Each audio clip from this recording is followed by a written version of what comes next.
레위기 1장 1절과 2절입니다. 하나님 우리에게 주신 말씀 우리 한 목소리로 함께 읽습니다. 여호와께서 회막에서 모세를 부르시고 그에게 말씀하여 이르시되 이스라엘 자손에게 말하여 이르라 너희 중에 누구든지 여호와께 예물을 드리려거든 가축 중에서 소나 양으로 예물을 드릴지니라. 아멘. 네, 이제 오늘부터 시작해서 17번에 걸쳐서 함께 레위기를 나누어 보려고 합니다. 제가 한번 세보니까 우리가 이런 식으로 수요 사경회를 한 지가 이제 만 5년이 지났고 6년째 접어듭니다. 지난 5년 동안 10과목을 했습니다. 10과목 중에 5과목은 정교인 양육 과정 중에 필수 과목이라고 해서 진행을 했고 또 그 다음 5과목은 선택 과목이라고 했습니다. 처음에 그렇게 우리 교회가 양육 과정을 정한 이유는 5년 주기로 필수 과정을 한 번씩 더 듣게 하려고 그렇게 처음에 정했습니다. 처음에 정한 필수 과정 5과목은 구약, 신약, 기도학교, 예배학교, 교리학교 다 기억나시죠? 네, 그렇게 5과목이었고 그 이후에는 우리 성도들 필요에 따라서 또 우리 교회 상황에 따라서 또 사회적 분위기와 우리 성도들이 꼭 알아야 될 내용들을 함께 나누었습니다. 그래서 원래 계획대로라면 이제 한 바퀴 다시 돌아서 구약을 공부해야 될 시기인데 제가 곰곰이 생각해 보니까 이미 한 내용들은 다 유튜브에 올라가 있습니다. 그래서 우리 성도들 재교육 차원에서 다시 구약을 하고 신약을 하는 건 별다른 의미가 없겠다. 왜냐하면 이 자리에 오신 분들이나 지금 영상을 통해서 온라인으로 공부하시는 분들은 다 하나님 말씀에 열정이 있는 분들인데 열정 있는 분들은 더 새로운 걸 함께 연구하고 공부하고 배우는 편이 훨씬 유익하겠다. 이런 생각이 들었습니다. 그래서 이번에는 레위기를 준비해서 함께 나누려고 합니다. 왜 레위기인가? 이렇게 질문하신다면 성경 66권 가운데 그 많은 책 가운데 왜 레위기인가? 창세기 출애굽기까지는 그나마 읽겠는데 레위기에 가면 뭘 그렇게 말도 많고 힘든 것도 많은데 왜 이 아까운 시간에 그 지겨운 레위기를 하는가? 두 가지 이유입니다. 첫 번째는 현재 오늘 우리 시대가 예배가 사실은 비정상적인 시대를 살고 있습니다. 코로나 시대이기 때문에 그렇습니다. 이제 2년이 가까워져 가고 내년도 장담할 수 없는 상황인데 사실 이런 때일수록 이렇게 살다 보면 예배 본질이 뭔지 하나님께서 예배를 어떻게 말씀하셨는지 그것도 잊어버리고 그냥 흘러가는 대로 시류에 떠맡긴 채로 갈 수밖에 없습니다. 그런데 성경에서 예배를 말씀하신 가장 중심적이고 가장 엄격한 규정을 아는 것이 중요합니다. 그걸 알고 행하지 않으면 양심의 가책이라도 느낄 것 아닙니까? 그래서 이제 본질적으로 하나님께서 레위기 말씀을 통해서 예배의 그 깊고 숭고한 의미를 알려주셨는데 이 시대 우리가 지금 가장 필요한 것이 예배 회복이 아닌가. 그래서 구약적 의미에서 예배의 본질이 무엇인가 하는 걸 함께 배우려고 하는 것이 첫 번째 목적입니다. 사실 가장 중요한 목적이죠. 그리고 두 번째 목적은 레위기가 어렵지 않고 재미있다는 걸 우리 함께 좀 느껴봤으면 좋겠습니다. 지난 학기에 계시록을 공부했는데 지금 뭐 계시록 남은 거 하나도 없죠. 하나도 기억 안 나잖아요, 사실. 누가 얘기하면 그랬는가 보다. 그래도 하나 마음에 남은 게 있다면 무서운 책이 아니구나. 계시록은 은혜가 넘치는 책이었구나. 하나님의 은혜를 강조하는 말씀이었구나. 이것만 우리 가슴에 남아도 성공한 공부입니다. 그래서 이번 레위기도 졸리는 책이 아니고 어려운 책이 아니고 읽다가 짜증나고 속으로 욕하는 책이 아니고 재밌고 즐겁고 깊은 의미가 있구나. 씹으면 씹을수록 아주 깊은 맛이 있구나. 이걸 우리가 함께 한 학기 동안 느꼈으면 좋겠습니다. 그래서 이번에 레위기를 준비했습니다. 이해하시고 이번 학기 레위기와 함께 은혜로운 학기가 되면 좋겠습니다. 먼저 오늘 교재 6쪽을 보시면 레위기 서론과 번제라고 되어 있습니다. 제목이 딱딱하죠, 그죠? 원래 서론, 본론 뭐 이렇게 하면 딱딱한데, 근데 레위기가 어떤 책인지를 우리가 알아야 되니까 레위기는 어떤 책인가? 첫 번째 주제를 보면 레위기는 모세오경의 핵심입니다. 이렇게 되어 있어요. 레위기가 모세오경의 핵심이라고 제가 얘기를 했는데 이렇게 얘기하는 근거가 있어야 될 것 아닙니까? 먼저 출애굽기 19장 1절을 한번 보십시오. 함께 읽습니다. 이스라엘 자손이 애굽 땅을 떠난 지 3개월이 되던 날 그들이 시내 광야에 이르니라. 성경 읽기가 조금 수준이 높아지면 성경 읽을 때 숫자나 날짜나 대명사 같은데 좀 주의를 기울이게 됩니다. 지금 19장 1절에서 중요한 말씀은 3개월이라는 말씀입니다. 시내 광야에 이르렀다. 언제부터 3개월입니까? 이집트에서 출애굽한 지 3개월입니다. 하나님께서 이스라엘 백성들을 출애굽시키실 때 1차 목적지가 있었습니다. 원래 목적지는 가나안 땅이잖아요. 근데 가나안은 멀어요. 가나안까지 가기 전에 1차 목적지가 있었는데 그곳이 시내산이에요. 그 시내산은 시내 광야에 있거든요. 3개월 동안 열심히 앞만 보고 달리고 또 달려서 도착한 곳이 시내 광야, 시내산이에요. 그럼 하나님께서 시내산에서 이스라엘 백성들을 왜 그쪽으로 인도하셨을까? 뭘 주시려고? 무엇 때문에? 두 가지예요. 구약 개론할 때 다 했는데 첫 번째는 성막이요, 두 번째는 율법입니다. 성막과 율법을 주시려고 그랬어요. 그래서 하나님께서 성막을 주시는 것은 하나님은 말씀만 하시잖아요. 이렇게 만들어라. 그러면 만드는 건 누가 해야 됩니까? 백성들이 만들어야 돼요. 하나님 법칙이거든요. 우리가 창세기 공부할 때도 살펴봤지만 하나님께서 노아에게 방주를 만들어라 하면 방주 만드는 건 노아의 몫인 거죠. 노아가 오랫동안 120년 동안 방주 만들어야 했던 것처럼 하나님이 성막을 이렇게 만들어라 하고 구체적으로 알려주셨어요. 그러면 그걸 만드는 건 누구의 몫이다? 이스라엘 백성들의 몫인 거예요. 성막 만드는 게 하루아침에 됩니까? 안 되죠. 얼마나 오래 걸렸을까요? 성경이 그걸 알려줍니다. 자, 출애굽기 40장 17절 보세요. 자, 함께 읽습니다. 둘째 해 첫째 달 곧 그 달 초하루에 성막을 세우니라. 제가 날짜 주의해서 보라 그랬죠. 그 날짜가 어떻게 나와요? 둘째 해 첫째 달 그 달 초하루 그랬죠.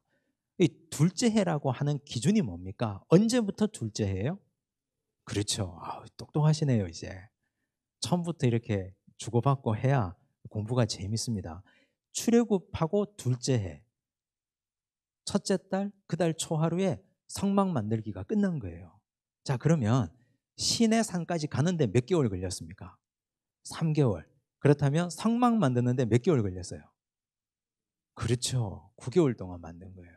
하나님이 그 가운데는 하나님이 모세 불러서 시내산에 불러 올리시고 십계명 주시고 성막 만들라고 하신 거 그거 저거 하루 이틀 다 빼도 어쨌든 총 기간은 9개월 동안 걸린 거예요. 9개월 거쳐서 성막을 만들었어요. 근데 여러분 생각해 보세요. 성막을 왜 만들려고 했을까요? 성막 만든 이유가 뭐예요? 성막 안에서 하는 일이 뭡니까? 오늘 우리가 지금 예배당에서 예배드리잖아요. 이곳은 옛날의 모형은 성막이잖아요. 자, 성막 안에서 한 가장 중요한 일은 예배예요, 예배. 예배를 통해서 하나님과 만나고 하나님과 교제하고. 그러면 레위기 율법은 결국은 예배에 대한 규정이거든요. 성막 만들라고 해놓고 그 다음은 하나님이 이제 성막이 만들어졌으니 성막 안에서 행할 일을 가르치신 거예요. 그게 뭐다? 레위기 율법입니다. 성막에서는 이런 행동과 이런 일이 있어야 된다. 성막을 채우는 것이 예배니까. 그러면 레위기 율법은 얼마 동안 주셨을까요? 하루에 끝냈을까요? 아니에요. 그것도 시간이 꽤 길어요. 성경에 알려줍니다. 민수기 10장 11절을 보십시오. 함께 읽습니다. 둘째 해 둘째 달 20날에 구름이 증거의 성막에서 떠오르매. 구름이 증거의 성막에서 떠올랐다는 건 어떤 의미입니까? 이제 출발이라는 뜻이에요. 구름 기둥이 움직이니까. 근데 여기 날짜를 잘 보세요. 언제? 둘째 해, 둘째 달, 20날에. 아까 성막 완성된 게 언제라고요? 둘째 해, 첫째 달, 초하루 그랬죠. 그러면 얼마의 기간이 거쳤습니까? 50일, 한 달 20일이거든요. 자, 이제 계산이 막 되십니까? 아, 나 이거 못 따라가겠어 하시는 분들은 집에 가서 유튜브 동영상을 자세히 다시 돌려보십시오. 그리고 연습장에다가 숫자를 적어가면서 보시면 됩니다. 50일 동안 하나님은 모세를 통해서 이스라엘 백성들에게 성막 만들고 그 안에 예배 규정을 상세하게 말씀하신 거예요. 체하지 않게. 하루아침에 그냥 쫙 읊어버리면 듣는 모세도 체하고 그걸 시행해 보기도 어려우니까 한 달 20일 동안 레위기 율법은 그때 탄생한 겁니다. 자, 그림이 그려지십니까? 한 번 더 복습. 출애굽했어요. 3개월 동안 광야를 정신없이 달려왔어요. 어디까지 왔습니까? 시내산까지. 자, 시내산에서 하나님이 두 가지를 주셨습니다. 첫째는 성막, 두 번째는 율법. 근데 성막은 하루아침에 만드는 게 아니니까 이렇게 지어라 하고 만드는 데까지 걸린 총 기간은 얼마? 9개월. 그 후에 하나님은 성막 안에서 드릴 예배 규정을 말씀하시는데 그 예배 규정을 말씀하시고 레위기 법전이 완성되고 선포된 기간은 얼마? 50일이에요. 50일. 한 달 20일 동안. 자, 정리가 딱 되시죠? 이해가 되시죠? 자, 이걸 입증하는 구절이 있어요. 오늘 우리가 읽었던 레위기 1장 1절을 보십시오. 함께 읽습니다. 여호와께서 회막에서 모세를 부르시고 그에게 말씀하여 이르시되. 이게 레위기 1장 1절이거든요. 성막이 완성됐으니까 그 성막 회막에서 모세를 부르시고 이제 이곳에서 이렇게 예배드려라 하고 쭉 하나님이 설명하신 게 레위기 전체 말씀이라는 뜻이에요. 자, 레위기가 어떻게 탄생했는지 어떤 맥락에서 태어났는지 이해가 되십니까? 자, 그러니까 레위기는 모세오경의 딱 핵심인 거예요. 그 밑에 나오죠. 자, 출애굽기는 언약 체결과 성막 건설을 다뤄요. 언약을 체결하고 10가지 재앙도 나오고 그리고 성막을 건설하는 게 나오고, 민수기는 인구 조사하고 광야로 떠날 준비를 다뤄요. 그러면 그 가운데 있는 출애굽기와 민수기 가운데 있는 레위기는 성막 안에서 벌어질 예배 행위를 말씀한 거예요. 하나님께서 이렇게 말씀하신 이유는 이스라엘 백성들이 지난 430년 동안 종으로 살았잖아요. 예배하고 상관없이 살았거든요. 이집트에서 노예로 사는데 무슨 예배를 제대로 드렸겠습니까?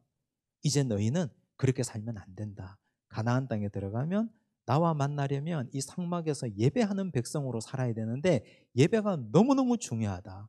이런 규정과 이런 절차와 이런 방식으로 예배 드려라 하는 걸 하나님이 상세하게 알려주신 거예요. 이스라엘 백성들이요, 40년 출애굽 여정에 이토록 오랫동안 머무른 기간이 없습니다. 하나님이 너무너무 중요하기 때문에 가나안 땅에 들어가기 전에 그들을 불러서 성막 만드시고, 껍데기 성막만 있으면 뭐해요? 그 안에 예배가 채워져야지. 그러니까 오늘의 개념으로 이걸 가져와 보시면 건물로서의 교회만 있으면 뭐합니까? 예배가 있어야지. 건물만 아무리 멋지게 짓고 건물만 아무리 덩그러니 지어놓으면 뭐합니까? 그 안에 말씀이 있고 예배가 있고 하나님과 함께 교제하는 성도의 교제가 있어야 되거든요. 그래서 오늘 이 시대가 우리에게는 너무 가슴 아픈 시대인 거예요. 코로나 시대니까. 코로나 시대에 우리가 때를 얻든지 못 얻든지 전도하고 예배드리기를 힘써야 되는데, 주일날 모여서 예배드리는 것이 물리적으로 힘든 분이라면 평일에 예배당 문 다 열려 있어요. 오셔서 기도하시고 오셔서 찬양도 하시고 하나님 앞에서 내가 나 개인의 예배를 하나님 앞에 드리셔야 돼요. 건물로서의 공간만 필요한 게 아니라 이곳을 성도가 예배드리는 공간으로 하나님이 예전부터 출애굽하던 이스라엘 백성에게부터 하나님이 약속하셨기 때문에 이곳에서 만나 주겠다고 약속하셨잖아요. 그래서 껍데기 성막만 있어야 되는 게 아니고 그 안에 예배의 내용이 있어야 되는 겁니다. 그래서 성막과 예배는 너무너무 중요하다. 이걸 기억하시면 좋겠습니다. 또 하나 6쪽 교재 6쪽의 3번을 보면 레위기는 그리스도의 대속을 보여줍니다. 이게 무슨 말이냐? 레위기는 구약이고 그리스도는 신약에 오셨는데 레위기와 그리스도의 대속이 무슨 관계가 있느냐? 두 가지를 제가 여기 적어뒀어요. 동물 제사를 적어뒀습니다. 레위기에 보면 동물을 잡아서 제사하는 게 계속 나오거든요. 읽다 보면 피비린내가 나요. 나도 모르게 동물 잡았을 때 그 피냄새가 날 정도로 동물을 많이 잡아요. 자, 그런데 레위기 율법에는 동물을 잡아서 하나님께 예배를 드리지만 인간을 죽이지 않고 나 대신에 동물을 잡아서 그 피를 뿌리고 그 짐승을 태워서 하나님께 드리지만 예수 그리스도는 단번에 드린 바 되었습니다. 예수님은 동물 대신에 인간 대신에 예수님은 스스로 제물이 되신 분이셔요. 나중에 오늘 공부할 제일 끝에 나옵니다. 두 번째, 레위기는 기업 무르기가 나와요. 이건 레위기 25장에 나오는데 기업을 무른다는 말은 크게 두 가지입니다. 첫째는 아주 가까운 친족이 돈이 없었어요. 물질이 너무 없어서 가지고 있던 땅을 지킬 수가 없게 됐어요. 돈 많은 사람에게 땅을 빼앗깁니다. 먹고 살 길이 없으니까. 그런데 나중에 시간이 지나서 가까운 친족이 그 땅을 되찾아줘요. 아무런 조건 없이.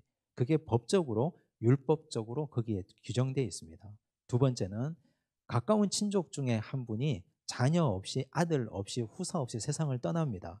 그러면 과부가 남죠. 그러면 친족 가까운 순서대로 그 과부를 취해서 자녀를 낳아줘야 돼요. 그게 법이에요. 그러면 그 자녀는 자기 자식이냐? 그렇지 않아요. 죽은 자의 아들입니다. 그러면 그 죽은 자의 아들이 유산이 필요할 거 아닙니까? 먹고 살려면. 그 유산은 누가 만들어줘야 되냐? 내가 만들어줘야 되는 거예요. 기업 물을 자는 얻는 유익이 하나도 없습니다. 나중에 룻기에 보면 기업 물을 자가 나는 포기한다. 신을 벗어서 난 하지 않겠다 그러잖아요. 순서대로 해서. 그래서 그 기업 물으는 순서가 보아스에게까지 오지 않습니까? 그래서 레위기 율법은 기업을 물러주는 것까지 나옵니다. 이걸 누가 하셨어요? 아무런 득도 없고 아무런 손해도 아무런 이익이 없는 것, 손해만 되는 걸 예수 그리스도가 하셨습니다. 예수님께서 이 땅에 오셔서. 그래서 레위기는 그리스도의 대속과 밀접한 관계가 있는 책이다. 결론으로 말하면 레위기는 복음적인 책이라는 뜻이에요. 자, 그러면 페이지 7쪽에 보시면 레위기라는 이름의 유래를 이제 봐야 되는데 우리는 이제 이 레위기라는 책의 이름 때문에 오해가 많아요. 자, 레위기라는 이름을 보면 레위기는 사실 야곱의 12아들 중에 한 아들 이름이 레위잖아요. 레위 지파 중에 제사장이 나오잖아요. 그렇기 때문에 이 레위기는 레위 지파에 대한 책이다.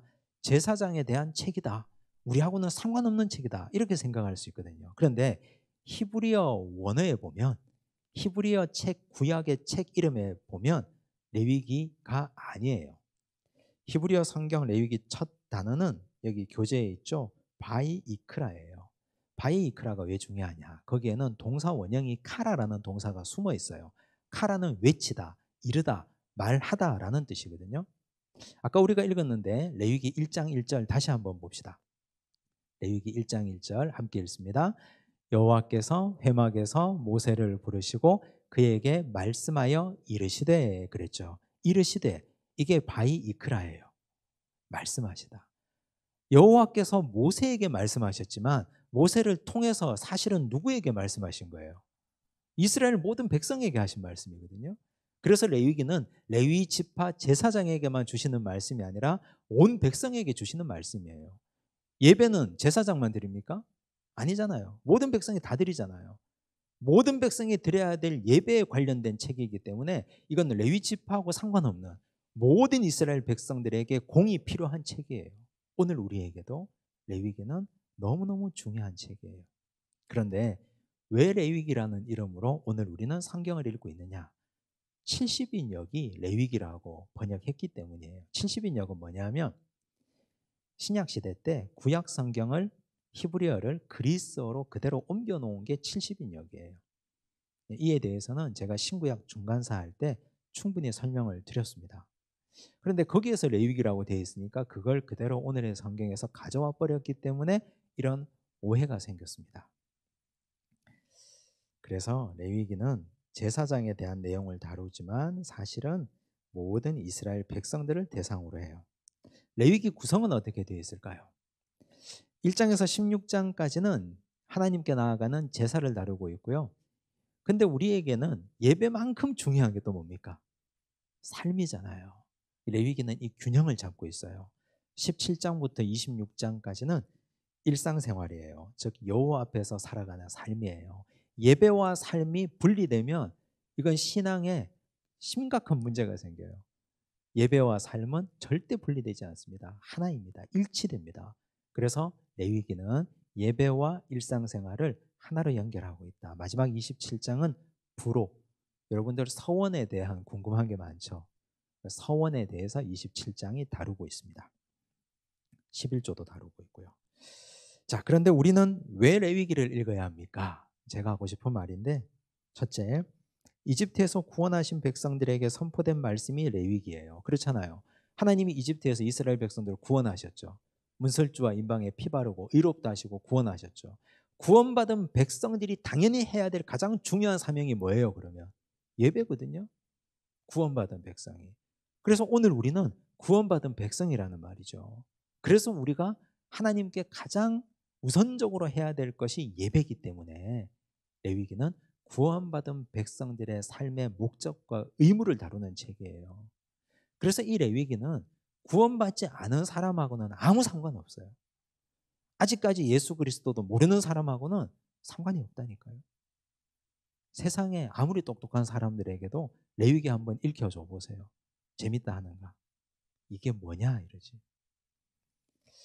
하나님은 구원받은 백성이 예배드리기를 원하는데 레위기는 예배의 정신을 보여줘요. 우리는 흔히 레위기가 예배의 형식만 강조한다고 하는데요. 오늘 살펴볼 거예요. 예배의 정신이 그 속에 면면이 들어 있습니다. 또 그리스도는 율법을 폐하러 오신 분이 아니라 완성시키기 위해서 오셨습니다. 그래서 레위기는 중요합니다. 사람들은 이 복잡한 레위기 율법은 의미 없다. 이제 우리는 예수 그리스도만 알면 된다. 그렇지 않아요. 예수님은 스스로 말씀하셨거든요. 마태복음 5장 17절 18절 볼까요? 함께 읽습니다.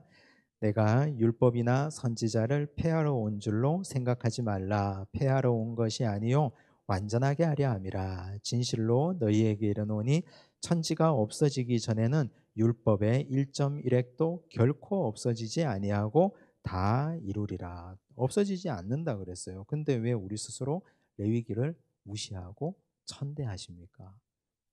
율법은 예수님께서 완성하기 위해서 이 땅에 오신 겁니다. 그래서 레위기 율법이 예수님에게 완성되는 걸 이번 학기 동안 17주 동안 볼 겁니다. 교재 8쪽 보십시오. 이제 본격적으로 레위기에서 첫 번째 얘기하는 예배, 제사, 번제를 다룰 겁니다. 자, 번제. 레위기는 어떻게 시작됩니까? 1절. 오늘 1절 자주 읽는데 한 번 더 볼게요. 함께 읽습니다. 여호와께서 회막에서 모세를 부르시고 그에게 말씀하여 이르시되. 여러분 여기 회막이라는 말이 나오죠. 근데 성경 읽으면서 궁금하게 여긴 분이 아마 계실지도 모르겠는데 회막과 성막이 달라요, 같아요? 같아요, 달라요? 어떤 데는 성막이라고 나오고 어떤 데는 회막이라고 나오죠. 자, 그 밑에 제가 적어놨어요. 출애굽기 40장 34절 35절 제가 읽을게요. 구름이 회막에 덮이고 여호와의 영광이 성막에 충만하며. 회막과 성막 따로 쓰고 있죠. 모세가 회막에 들어갈 수 없었으니 이는 구름이 회막 위에 덮이고 여호와의 영광이 성막에 충만함이었으며. 회막과 성막 다르게 쓰고 있어요. 자, 이렇게 거의 비슷한 구절에서 다르게 쓰고 있을 때는 다른 용법이거든요. 자, 히브리에서는 이렇게 씁니다. 회막을 오헬 모에드라고 쓰고 성막을 미슈칸이라고 쓰고 있습니다. 이게 도대체 뭐냐? 왜 다르냐?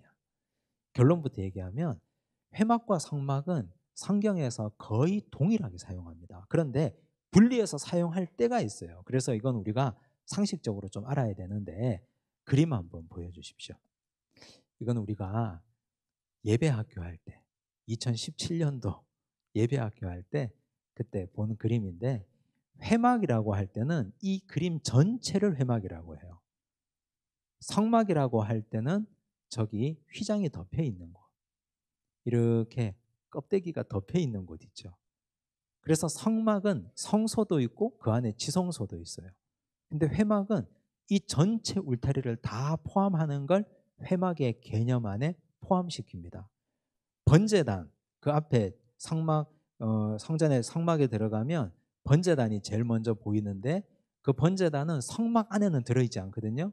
자, 그러면 회막이라고 할 때는 번제단까지를 다 포함하고 물두멍도 다 포함하는 말이에요. 이해가 되십니까? 결론적으로 회막은 보다 더 큰 개념이고 성막은 보다 더 작은 개념이다. 이 정도로만 이해하시면 되겠습니다. 2절 볼까요? 2절이 아주 중요해요. 2절 함께 읽습니다. 이스라엘 자손에게 말하여 이르라. 너희 중에 누구든지 여호와께 예물을 드리려거든 가축 중에서 소나 양으로 예물을 드릴지니라. 누구든지라 그랬어요. 누구든지. 자, 여기 누구든지라는 말을 히브리어로 어떻게 번역하고 있어요? 아담이라고 쓰고 있어요. 여러분 아담 아시죠? 아담. 하와의 남편 아담.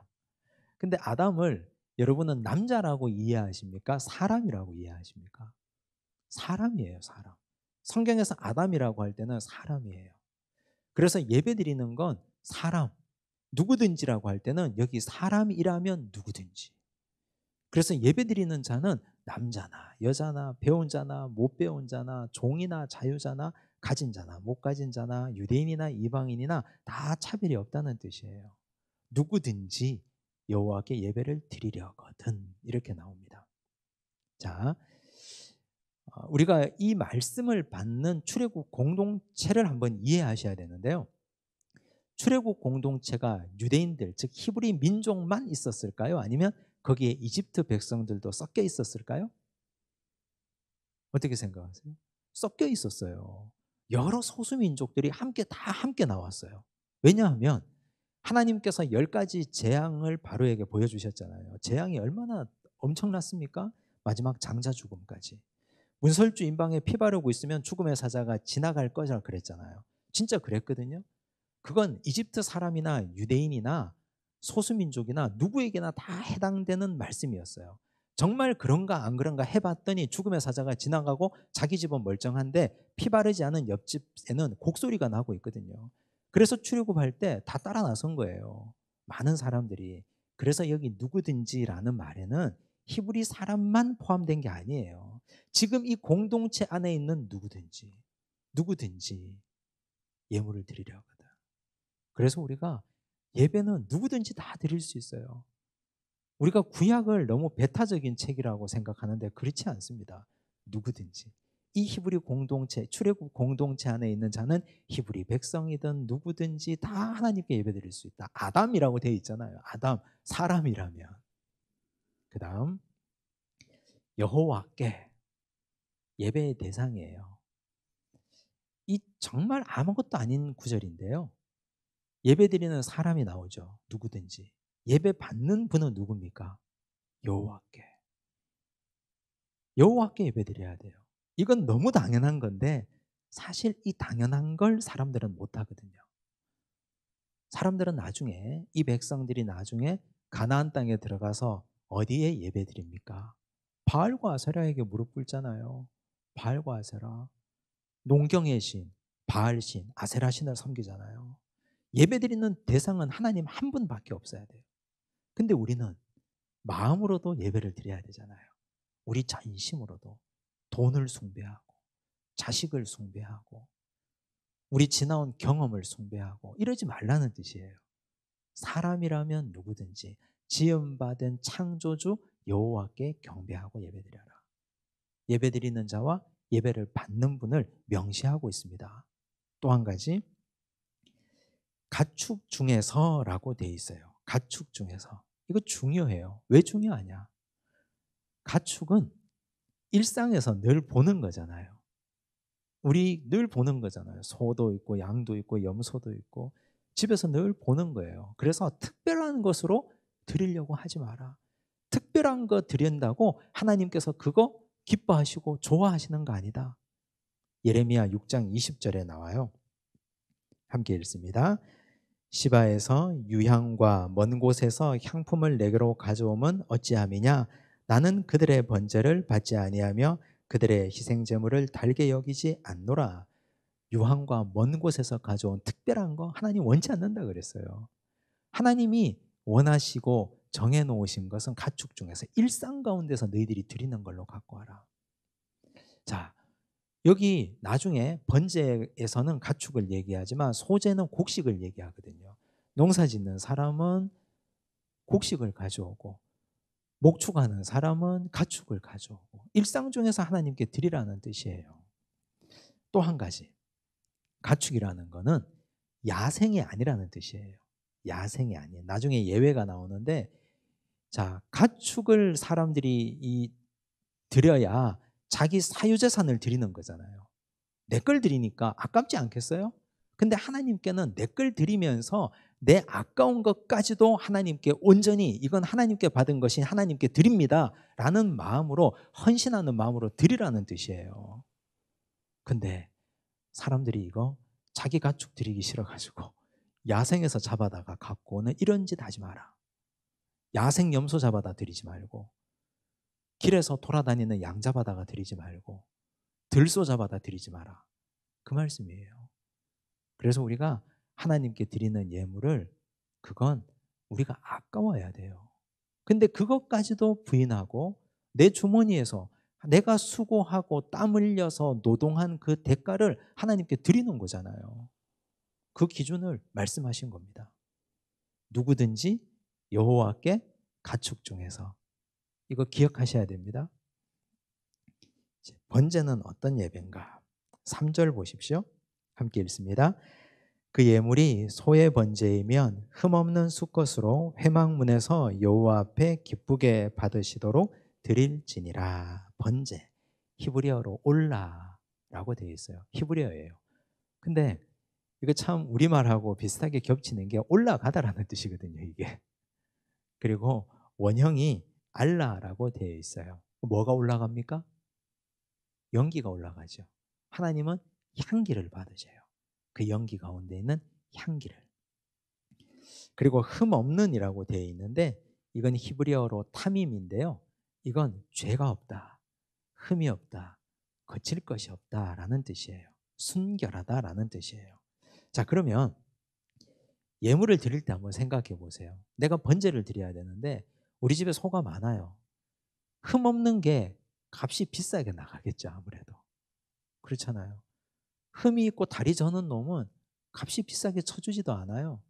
근데 흠 없는 것으로 내가 기른 가축 중에서 가장 사랑하고 가장 아까운 것으로 하나님께 드려야 되는 거예요. 역설적으로 말하면. 그리고 번제는 태워서 드리는 제사이기 때문에 좀 이따 나와요. 다 타버려야 돼요. 그래서 그 연기가 올라가고 향기가 올라가야 됩니다. 그건 좀 이따가 설명드리겠습니다. 자, 여기서 중요한 것이요, 여호와 앞에 기쁘게 받으시도록이라는 말이에요. 자, 여기 뭐가 빠졌습니까? 우리말에 목적어가 빠졌어요. 여호와께서 무엇을 받으신다는 뜻일까요?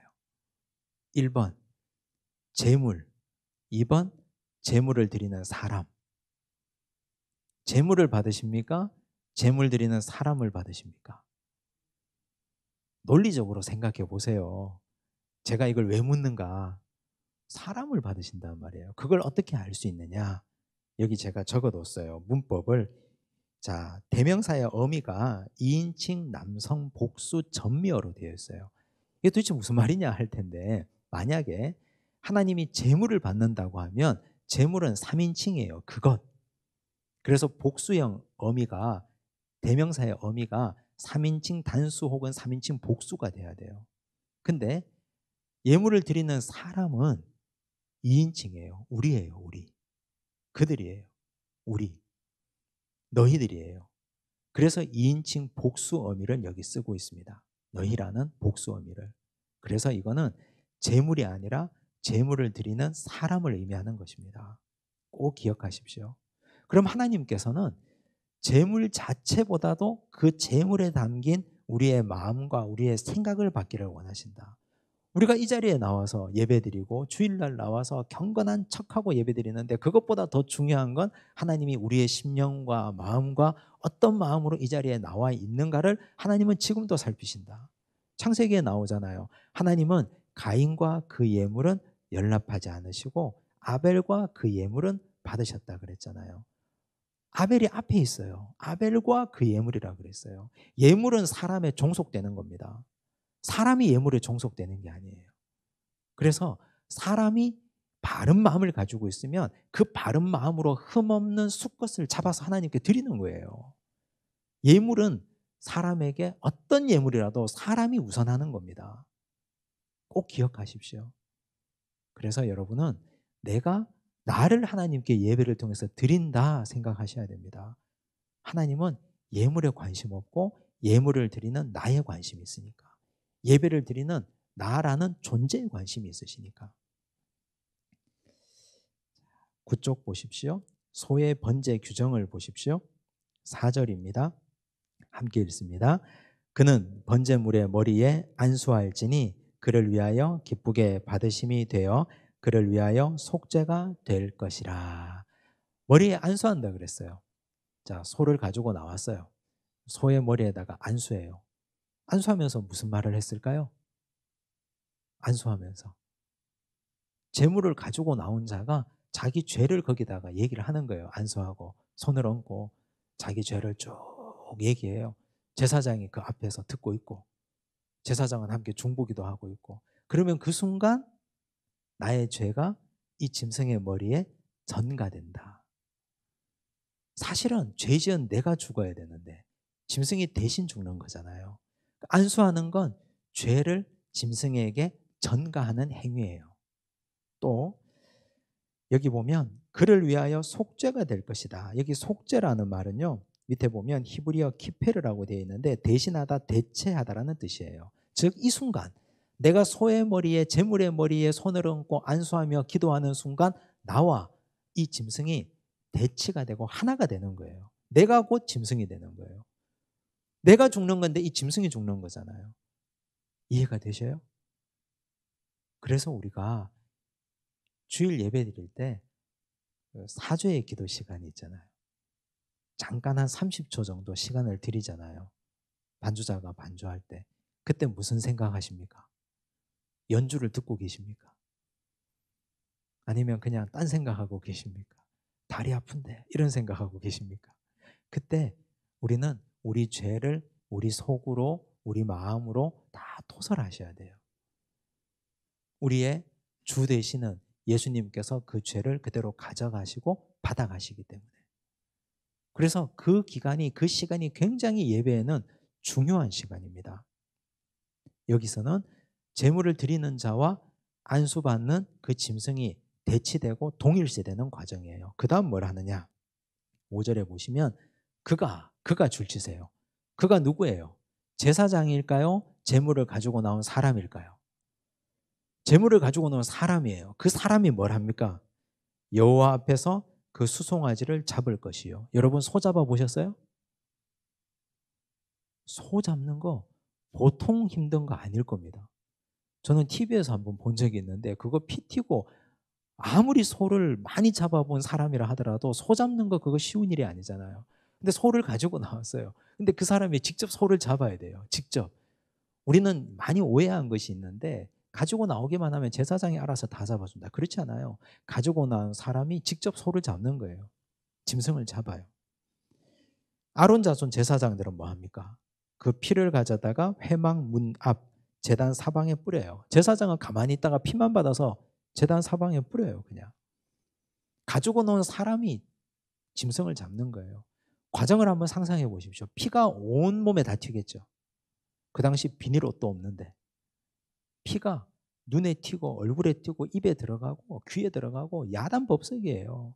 소 한 마리 잡다가 난리도 그런 난리가 없을 거예요.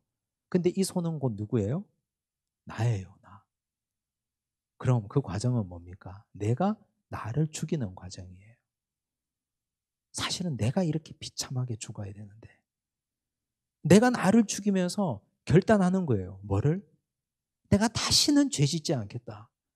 내가 다시는 이 죄를 지어서 이렇게 비참하게 죽임 당하지 않겠다. 만약 내가 앞으로 이 죄 짓고 계속 그렇게 살면 나는 사탄의 노예가 되어서 비참하게 피 흘리며 죽을 수밖에 없는 존재인데 내가 나를 죽이면서 그 죽음의 현장을 내가 직접 목도하는 겁니다. 얼마나 이게 치열하고 현장감 있고 리얼한 겁니까? 그래서 오늘 우리가 드리는 예배에 비교해서 구약 레위기 시대의 예배를 보면 살아있어요, 이게. 진짜 리얼해요. 기진맥진하지 않겠어요? 소 한 마리 잡고 나면. 6절 보세요. 그는 이제 소 잡았어요. 소 잡고 나서 이게 끝이 아니에요. 뭐 합니까 이제? 번제물에 가죽을 벗겨요. 각을 떠야 돼요. 가죽을 벗긴다는 말이 뭐예요? 자기의 껍질을 벗겨라는 뜻이에요. 하나님 앞에 예배드릴 때. 너 껍질을 벗어라.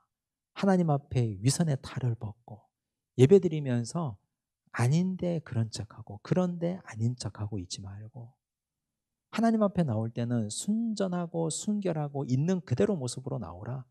껍질을 벗어라. 그런 뜻이에요. 껍질도 벗기고 각도 떠야 돼요. 이쯤 하고 나면 다리가 후들거려가지고 아마 서 있을 수가 없을 겁니다. 그 다음 뒤처리는 제사장들이 해요. 그 다음 중요한 것이 나오는데 9절 보세요. 그 내장과 정강이를 물로 씻을 것이요 제사장은 그 전부를 제단 위에서 불살라 번제를 드릴지니 전부에 줄치세요.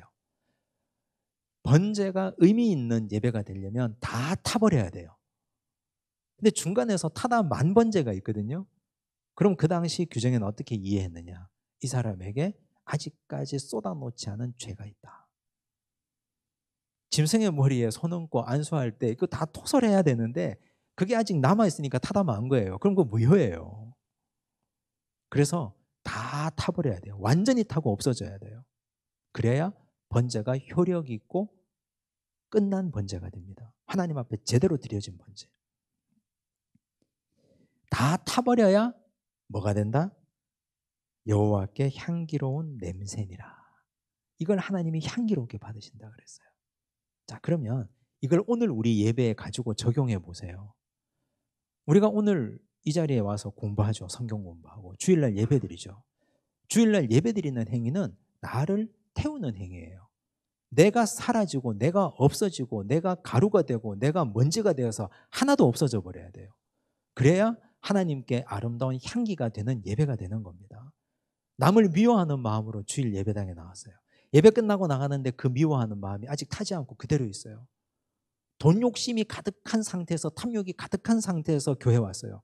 예배 드렸어요. 그리고 갔는데 그건 더 증폭됐어요. 예배 드리면서 증시 어디에 투자하지? 내일 증시가 밝으면 내일 증권 어디에 투자할까? 이거 주부에 딱 낙사하다가 그것만 생각하다가 돌아가면 그건 내가 탐욕의 파이를 더 키운 거예요. 하나도 타지 않았어요. 하나님께서 향기롭게 받으시는 번제가 돼야 되는데 하나님께 어떻게 향기가 되겠습니까? 하나도 안 탔는데 욕심도 있고 미움도 있고 탐욕도 있고 그대로인데 그래서 예배는 나를 다 태워버리는 행위예요. 내가 없어져야 돼요. 매 순간 결단하고 오셔야 돼요. 예배는 오늘 내가 들어갈 때는 이런 모양으로 들어가지만 나올 때는 다 태우고 나오리라. 나올 때는 다 태우고 하나도 없이 그냥 나라는 존재 없이 나오리라. 그런 마음을 가지고 예배 드리라는 뜻이에요. 번제의 의미는. 자, 고린도후서 2장 15절 보세요. 함께 읽습니다. 우리는 구원받는 자들에게나 망하는 자들에게나 하나님 앞에서 그리스도의 향기니. 예수님이 하나님의 향기가 되셨거든요. 왜 그랬을까요? 예수님 스스로를 다 태웠기 때문에.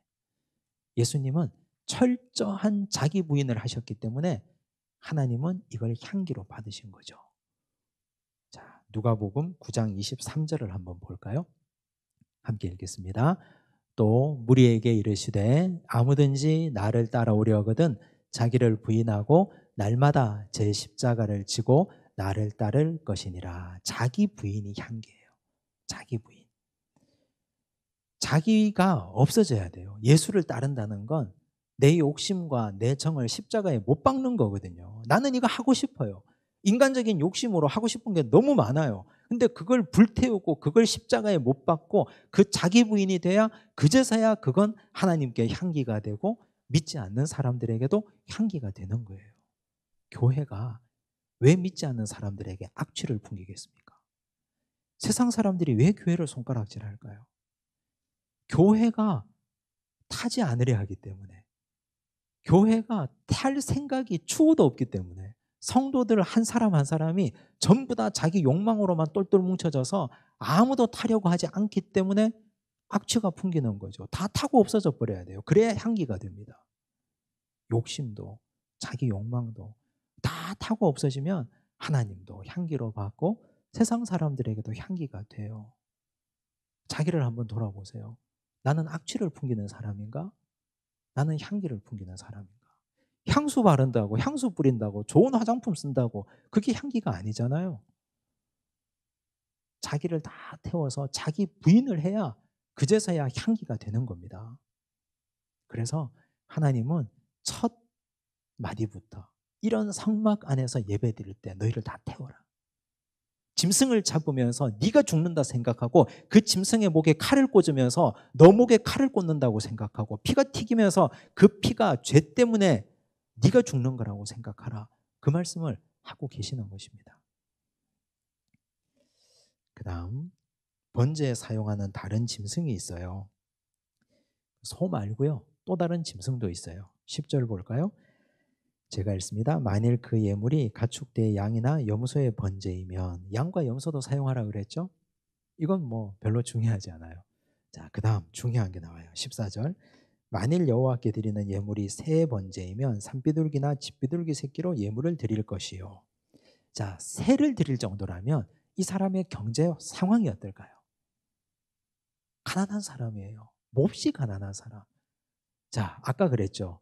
짐승으로 드릴 때 어떻게 해요? 가축으로 드리라 그랬잖아요. 야생 안 된다 그랬잖아요. 근데 새를 드리는 사람은 산비둘기도 된다 그랬어요. 그럼 뭡니까? 너무 돈이 없어서 집에 집비둘기조차 없어요. 길들인 비둘기조차 없어요. 하나님께 예배 드리기 위해서 기른 비둘기조차 없다고요. 그럼 그 사람은 산에 가서 산비둘기라도 잡아와가지고 예배 드리라는 뜻이에요. 그러면 이것이 주는 의미는 마음만 먹으면 어떤 형편이 아무리 가난한 사람이라도 하나님께 예물 드릴 수 있다는 뜻이에요. 하나님은 경제적인 형편을 고려해서 새 번제를 드리는 자에게는 야생 새까지도 허락하셨어요. 빈손으로 나오지 말라. 하나님 앞에 나올 때. 우리가 염치가 있는 사람은 남의 집에 갈 때도 아이스크림 하나라도 들고 가잖아요. 음료수 하나라도 가지고 가잖아요. 우리 자녀들에게 그렇게 시키잖아요. 어른에게 갈 때는 빈손으로 가지 말라고. 하물며 하나님의 제단에 나오는데 어떻게 빈손으로 나오느냐. 그걸 가르치고 계시는 거예요. 이걸 아주 명확하게. 지금 사실 이스라엘 백성들이 출애굽하고 있는데 집불도 아무것도 없잖아요. 뭐가 있어요? 근데 너희들이 가나안 땅에 들어가면 가진 자도 생길 것이고 가난한 자도 있을 건데 가난한 자 산에 가서 산비둘기와도 잡아와라. 그 말씀을 하시는 겁니다. 그러면 여기서 이제 우리가 한 가지 아주 못된 상상을 할 수 있는데, 그럼 부자가 산비둘기 잡아서 예배드려도 돼요? 부자가. 이 사회적인 공동체에서는 저 사람의 경제력이 어느 정도인지 다 알아요. 그리고 그건 사람에게는 그렇게 할 수 있죠. 규정상 돼 있으니까. 나 요즘 형편이 별로 안 좋아. 하나님에게는 가정한 예배예요. 안 받으셔요, 하나님은. 그래서 자기 형편에 따라 소의 번제를 드릴 수 있는 사람은 소를 드리고 양과 염소, 정말 가난한 사람은 산에 가서 새라도 잡아와라. 그 말씀을 하신 거예요. 자, 기억하시기 바랍니다. 그 다음 페이지 넘기시면, 자, 고린도 후서 말씀은 참고만 하셔요. 수컷으로 드릴지니. 여러분이 이제 1장을 계속 읽고 나중에 2장, 3장 계속 가다 보면 암컷은 하나님이 한 번도 말씀하신 적이 없어요. 이제 이거 가지고 제가 이런 얘기하는 것도 들었거든요. 하나님은 남자만 좋아하신다. 남성 우월주의가 성경에 있다. 그렇지 않아요. 그건 정말 오해예요. 만약에 하나님이 암컷으로 드릴지니 이래버리면 짐승이 새끼를 어떻게 낳아요? 젖을 어떻게 물려요? 이건 백성들을 위해서 하나님이 정하신 규정입니다. 수컷만 잡는 거예요. 그냥 수컷만 잡아서. 암컷은 생산을 해야 되니까.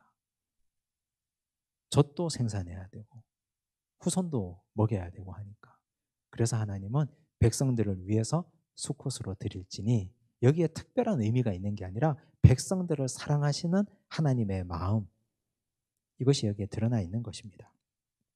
그 다음 번제 규정이요, 1장에도 나오고 6장에도 나오거든요. 근데 6장에 보면 아주 특별한 규정이 나와요. 6장 9절, 6장 12절, 6장 13절 보면요, 공통점이 나옵니다. 볼게요. 9절, 아론과 그의 자손에게 명령하여 이르라. 번제의 규례는 이러하니라. 번제물은 아침까지 제단 위에 있는 석쇠 위에 두고 제단의 불이 그 위에서 꺼지지 않게 할 것이요. 줄 치세요. 제단의 불이 그 위에서 꺼지지 않게 하라 그랬어요. 6장 12절, 제단 위의 불은 항상 피워 꺼지지 않게 할지니. 또 나오죠. 13절, 불은 끊임이 없이 제단 위에 피워 꺼지지 않게 할지니라. 불 꺼뜨리면 큰일 나요. 왜 그런가? 그 이유가 나와요. 왜 그런가? 이건 규정이거든요. 그 규정이 현실화된 게 9장에 나오는데, 9장에 나오는데 9장 24절을 보십시오. 함께 읽습니다. 불이 여호와 앞에서 나와 제단 위에 번제물과 기름을 사른지라. 온 백성이 이를 보고 소리 지르며 엎드렸더라. 이건 아론 제사장의 제사장 위임식 이후에 아론이 첫 번째 하나님께 예배 드릴 때예요. 그때 하나님은 그 첫 번째 예배를, 첫 예배를요, 하나님이 하늘에서 불을 직접 내려주셨어요. 인간이 만든 불로 번제의 불을 삼지 않게 하시라고 하나님이 하늘에서 직접 불을 던져주셨다니까요. 그래서 그 불을 영원히 꺼뜨리지 않게 하라는 뜻이에요. 하나님이 직접 내려주셨으니까. 인간이 만든 불이라면 꺼뜨려도 되죠. 근데 하나님이 직접 하늘에서 내려주신 불이기 때문에 그 불은 그 불씨를 받아다가 절대로 꺼뜨리지 마라. 이건 누가 해야 되는 거다? 아론 자손의 제사장들의 의무예요. 이게 오늘 우리에게 주는 의미가 뭘까요? 번제단의 불이 꺼지지 마라. 하나님께 드리는 헌신이 영원하라는 뜻이에요. 우리는 하나님 나라 가는 그날까지 매번 우리가 예배드리면서 매 순간 하나님 앞에 나올 때마다 가루가 되고 재가 돼야 됩니다. 오늘은 타다 말고, 내일은 다 타버리고, 어제는 타다 말고, 오늘은 하나도 안 타고, 그러지 말고 매 순간 다 타라는 뜻이에요. 자기 부인은 계속 진행 중이라는 뜻입니다. 마지막으로, 그렇다면 번제가 신약의 그리스도와는 어떻게 연결됩니까? 자, 예수님은 번제와 무슨 의미가 있을까요? 어떤 연결이 있을까요? 마태복음 20장 28절 함께 읽습니다. 인자가 온 것은 섬김을 받으려 함이 아니라 도리어 섬기려 하고 자기 목숨을 많은 사람의 대속물로 주려 함이니라. 비슷한 말씀 마가복음 10장 45절 함께 읽습니다. 인자가 온 것은 섬김을 받으려 함이 아니라 도리어 섬기려 하고 자기 목숨을 많은 사람의 대속물로 주려 함이니라. 대속물이라는 말씀이 중요해요. 예수님은 이 땅에 오셔서 타다 말았습니까? 완전히 다 탔습니까? 완전히 다 탔어요. 십자가상에서 물과 피를 다 쏟았어요. 아낌없이 다 주셨어요. 창에 찔리고 못이 박히고 채찍에 맞고 자신의 몸이 찢기고 피가 쏟아지면서 우리 인생을 위하여 모든 것 다 주셨어요. 하나님의 말씀대로 온전히 십자가라는 제단 위에서 자신을 다 태워서 하나님께 드렸어요. 그래서 진정한 번제물은 누구시다? 예수 그리스도예요. 이때까지 어떤 짐승을 태워도 예수 그리스도만큼 완벽하게 탄 분은 없습니다. 그래서 우리는 예수 그리스도를 본받는 주의 제자들 아닙니까? 예수 본받는다고 하면서 우리는 왜 자기 부인하지 않습니까? 우리는 왜 타지 않습니까? 우리는 왜 자꾸 자아가 갈수록 강해집니까? 나이가 들수록 욕심이 강해지고, 나이가 들수록 자기 주장이 강해지고, 나는 내 눈에 흙이 들어오기 전까지는 절대로 이런 건 안 된다. 그런 게 어디 있어요? 하나님이 하라고 하면 오늘 이랬다가 내일 바뀔 수도 있는 거죠. 말씀 앞에서 유연하셔야 돼요. 말씀 앞에서 정말 영적인 꼰대가 되시면 안 돼요. 말씀 앞에서 항상 유연하고 자기를 다 태워서 하나님께 드리는 그런 진정한 번제물이 되셔야 됩니다. 이제 오늘은 우리 레위기 첫 번째 시간으로 서론과 번제에 대해서 공부했습니다. 복습도 한번 하시고, 그리고 하실 수 있으면 다음 시간 공부할 것도 한번 읽어오시고, 소재에 대해서도 한번 살펴보고 오시면 좋겠습니다. 기도하겠습니다. 하나님 아버지 감사합니다. 이번 학기 레위기 말씀을 주시고, 이 말씀을 통해서 우리에게 은혜 주시고, 이 악한 세대에, 코로나 시대로 예배드리는 것이 우리에게 힘겨운 세대가 되고, 오히려 이렇게 예배드리는 것이 우리의 삶에 굳어진 형태가 된 이 시기에 하나님께서 성막 안에서 예배의 원형을 세우신 그 말씀을 깨닫고 살펴봅니다. 주여, 우리가 다시 고치게 하여 주옵소서. 새롭게 하여 하나님 앞에 온전히 서게 하여 주시옵소서. 말씀을 통해 우리를 보았습니다. 온전한 번제물 되신 예수님을 본받아 우리도 자기 부인하고 온전한 번제물 되게 하여 주시옵소서. 하나님은 우리를 사랑하셔서 삶의 형편과 삶의 자리에 따라서 온전한 번제를 드리게 하셨습니다. 우리가 하나님 앞에 마음과 정성을 다해 예배드리는 자 되도록 도우시고, 어떤 형편과 상황에서든지 하나님을 영화롭게 하는 온전한 예배자 되게 하옵소서. 모든 말씀 예수님 이름으로 기도드리옵나이다.